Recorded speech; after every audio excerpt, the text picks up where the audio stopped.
ตอนนี้กำลังจะลงไปตุบหนึ่งจะไปเบิ่งตุบหนึ่งเบิ่งวิวเบิ่งธรรมศาสตร์ว่าจะเป็นอะไรเพราะว่าตุบตัวนี้นี่เป็นตุบที่ใหญ่ที่สุดอยู่ในอนาทัวร์3 มื้อ 2 คืนแล้วก็คนจำนวน8 คนที่ว่าสามารถนอนได้ตุบตัวนี้ไปเดี๋ยวจะพาเข้าไปเบิ่ง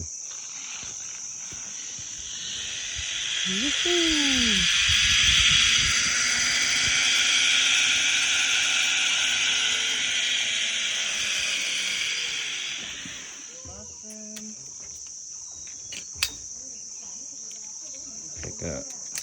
มาก่อนละเขาเจ้าโอ้เงินหลังนี้มีสีสันนี้จะเป็นสันขี้เขาแล้วก็เป็นห้องน้ำส่วนกระทงก็จะเป็นสันแบบว่าใหญ่ที่สุดแบบว่าบนตั้งโต๊ะตั้งก็จะกินข้าวกินน้ำ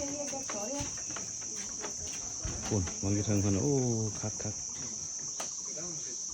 เป็นฮักใหม่ตัวนี้นะยาวเหยียดเชือดจำร่มคนเลย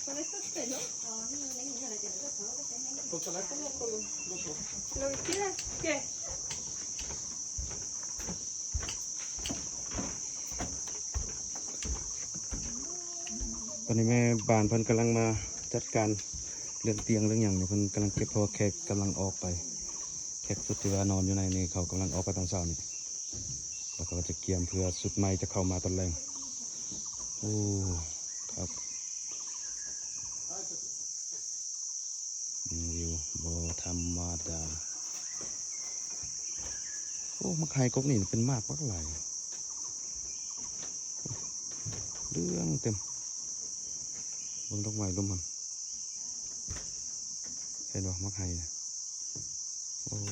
กำลังจะสุกนี่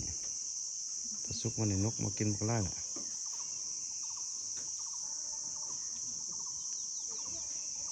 ต้นไม้งามสุด